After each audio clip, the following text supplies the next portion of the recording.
दरवर्षीप्रमाणे याही वर्षी स्वाद मसाल्याचा मिरची महोत्सव सुरू झालाय। चांगल्या क्वालिटीच्या मिरच्या, जिथे मिरच्यांचं उत्पन्न जास्त आहे त्या ठिकाणी त्या शेतकऱ्यापाशी जाऊन ती मिरचीची क्वालिटी बघून कमीत कमी रेटमध्ये तुमच्यापर्यंत पोहोचवण्याचा प्रयत्न करतोय। तुम्हाला या ठिकाणी अनेक प्रकारच्या मिरच्या बघायला मिळतील। त्यामध्ये बेडगी असेल, काश्मीरी असेल, लवंगी असेल, संकेश्वरी असेल, गुंटूर असेल। आणि याही वर्षी माझा मसाला कलर, तिखट, टेस्ट वर्षभर टिकून राहिली पाहिजे म्हणूनच तुमच्यासाठी घेऊन आली आहे या सर्व मिरच्या। तर हा महोत्सव 15 मार्च ते 30 मे पर्यंत मैत्रिणींना सुरू आहे। तर वाट कसली बघताय? जवळ तुम्हाला जी सोयीस्कर असेल त्या शाखेला जावा आणि तुम्हाला असणारी पलूसमध्ये भव्य मूक मोर्चा, विविध पक्षाचे नेते, सामाजिक कार्यकर्ते व विद्यार्थ्यांचा उत्स्फूर्त सहभाग। राजस्थानातील श्री गंगानगर येथे अल्पवयीन मुलीवर झालेल्या अमानुष अत्याचाराच्या घटनेच्या निषेधार्थ पलूस शहरात शनिवारी भव्य मूक मोर्चाचं आयोजन करण्यात आलं। महिला व बालकांवरील वाढत्या अत्याचाराविरोधात जनजागृती करण्याच्या उद्देशाने आयोजित या मोर्चात विविध राजकीय पक्षाचे पदाधिकारी, सामाजिक कार्यकर्ते, नागरिक तसेच लक्ष्मणराव किर्लोस्कर विद्यामंदिर आणि पंडित विष्णू दिगंबर पलुसकर माध्यमिक विद्यालय पलूस येथील विद्यार्थ्यांनी मोठ्या संख्येने शिस्तबद्ध सहभाग नोंदवला।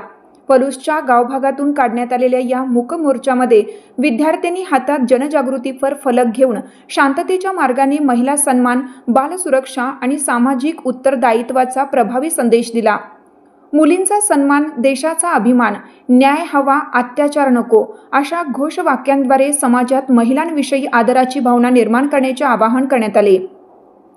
मोर्चानंतर आयोजित सभेत नगरसेवक दिगंबर पाटील, भाजपचे ज्येष्ठ नेते सर्जेराव नलवडे, यशवंतराव चव्हाण, गौरव समितीचे अध्यक्ष प्रदीप कदम, उपनगराध्यक्ष रोहित दळवी, धनाजी कुंभार, पलूस शिक्षण प्रसारक मंडळाचे सचिव धोंडीराम शिंदे, दिलीप जाधव, संदीप कुडचीकर, नगरसेवक अमृत माळे, अनिल कांबळे, शहाजी मोरे, अंजनी मोरे, अंजली गायकवाड, गिरीश गोंदिल, शरद सिसाळ, अशोक मोरे, कुमार माळी, दिलीपराव येसुगडे, सयाजी घोरपडे, सोमनाथ होमकर, चंद्रदीप बुचडे, विलास गायकवाड, LA पाटील, उदय येसुगडे, विकास पाटील, संपत साळुंके, सुनील पाटोळे, प्रमोद मोहिते, राहुल जगताप, सूरज पाटील, अमोल पवार, कपिल गायकवाड, डॉक्टर आशुतोष पाटील, कुमार माळी, अजित राडे, डॉक्टर देशमुख, डॉक्टर मीनाक्षी सावंत, पलुसकर माध्यमिक विद्यालयाचे मुख्याध्यापक आनंदराव सावंत, लकी विद्यालयाचे मुख्याध्यापक दाभाडे सर,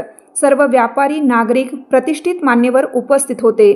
यावेळी प्रतीक्षा महाजन, ईश्वरी भोसले, प्राजक्ता शिंदे, गायत्री पवार, विद्यार्थिनींनी मनोगत व्यक्त केली।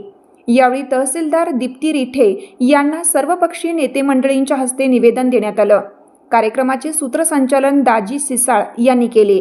आभार सागर सुतार यांनी मांडले। कोणत्याही राज्याच्या, जातीच्या, धर्माच्या किंवा पक्षाच्या विरोधासाठी नव्हे तर मानवतेच्या रक्षणासाठी आणि स्त्री सन्मानाच्या समर्थनासाठी एकत्र आलो आहोत। निष्पाप बालिकेवर झालेला अत्याचार हा एका व्यक्तीवरील गुन्हा नसून संपूर्ण समाजाच्या विवेकावर झालेला आघात आहे। या मूक मोर्चाचं आता निषेध सभेमध्ये रूपांतर झालेलं आहे। या अमानुष घटनेचा निषेध आपल्या भाषणातून सर्वप्रथम शाळेतील मुली करणार आहेत। तर मी सर्वप्रथम विनंती करतो, लक्ष्मणराव किर्लोस्कर विद्यामंदिर इयत्ता 8